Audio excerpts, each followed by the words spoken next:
बराबर खड़ा करिए।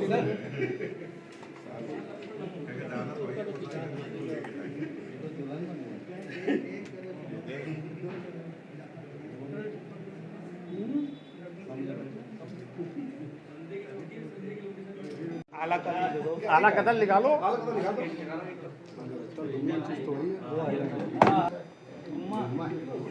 बहुत बढ़िया, बस हटा दो उसको, हटा दो आपसे उसको हटवा दो। ठीक है ठीक है ठीक है, अब रहने दो।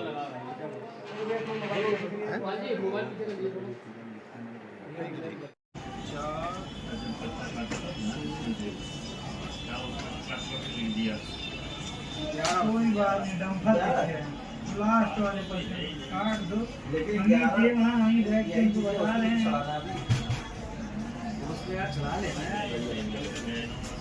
फटाफट 32 है, 30-32 है।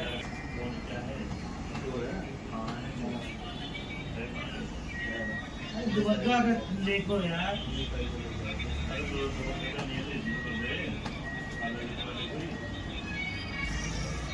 ये एप्लीकेशन था इसको। ए भैया खींच लो थोड़ा सा भैया। खींच दो यार, इतना काम हम कर सकते तो खींच नहीं सकते। लिखना तो हम भी लिख देंगे, लेकिन लाइन लाइन लिख। अरे लाइन खींच दो बस। खींच दिया हम, बस उसमें आप लिख दो, खींच दिया 3 पेज पे खींच दिया, हो जाएगा। 3 पेज बहुत है। इधर पे इसलिए है।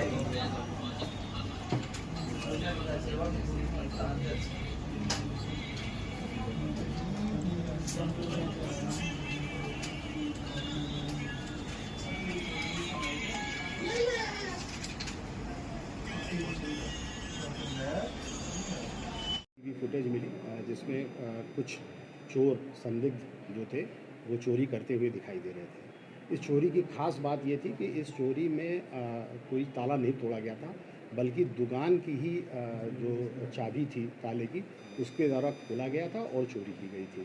इससे ये स्पष्ट था कि कोई ऐसा है जो रूपनारायण सोनी को जानता है। इस बिंदु पर भी जांच जारी थी और जब चोरी करने वाले 3 संदिग्ध पकड़े गए और उनसे पूछताछ कड़ाई से हुई तो उन्होंने पूरी घटना को इकबाल किया और उनके द्वारा बताया गया कि उनकी 2 नाबालिग मौसेरी बहनें हैं जिन्होंने कुछ सामान अपना दिसंबर 24 में रूपनारायण सोनी के यहाँ गिरवी पे रखा था और उसका कुछ पैसा भी उन्हें मिला था और उसके बाद उनको हर महीने कुछ ब्याज चुकता करना था। फरवरी के महीने का ब्याज चुकता न करने के बाद रूपनारायण सोनी द्वारा जो है इनको परेशान किया जाने लगा, इन लड़कियों को, और घर में आके 2-3 बार उसने काफ़ी हंगामा भी किया और इसी बीच उसका फ़ोन से भी वो लगातार इन लड़कियों को परेशान करता था और उसने जो लड़कियां थीं, जो नाबालिग लड़कियां थीं, उनसे एक इंडिसेंट प्रपोज़ल भी रखा। ये बात जो है वो इन लड़कियों ने ज़्यादा परेशान होकर अपने मौसेरे भाइयों को बताई। उन मौसेरे भाइयों और इन्होंने मिलकर एक षड्यंत्र रचा और उसको रूपनारायण सोनी को 18 तारीख को फ़ोन से अपने घर बुलाया, जो कि दुबग्गा क्षेत्र में ही उनका घर था। और उसके बाद वहाँ पर जैसे ही वो पहुँचा, उसकी ईंट से जो है मार के हत्या कर दी।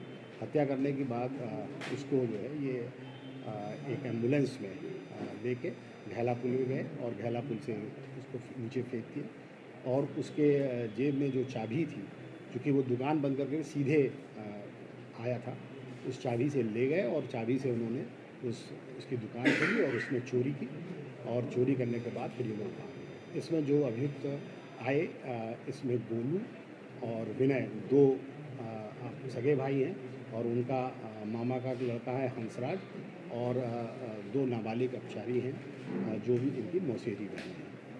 इनको सबको गिरफ्तार करके और बाल अपचारी जो हैं उनको विशेष न्यायालय में जो पेश किया जाता है वो पेश किया जाएगा और इनको गिरफ्तार करके जेल भेजा जा रहा है 3 लोगों को।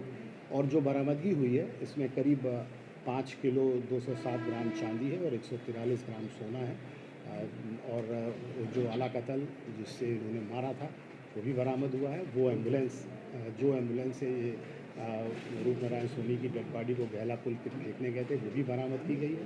मृतक के और चप्पल कपड़े जो उतारे गए थे वो भी बरामद हुए हैं। मर्डर का सर मेन मोटिव क्या था? क्या सिर्फ परेशान करना था कि मॉलेस्टेशन भी था, नाबालिग लड़कों के साथ? मैंने बताया कि वो परेशान भी कर रहा था और पैसा अपना मांग रहा था कि हमारा पैसा दो, वापस करो, और महीने का जो ब्याज होता है वो भी दो। इसके अलावा उसने बातचीत में उनसे कुछ इंडिसेंट प्रपोजल भी रखे, और जिससे परेशान होकर इन महिलाओं ने, इन बच्चियों ने अपने भाई से ये बात बताई। उसके बाद सर ये एम्बुलेंस किसकी थी और कौन चलाते थे? इसमें जो विनय और गोलू जो भाई हैं, इन्होंने एक पुरानी एम्बुलेंस खरीद रखी थी, इसी को वो दिन रात चलाते थे। और ये जो प्राइवेट अस्पताल हैं उनमें इनका अपना टाइप था, तो मरीजों को ले जाता है।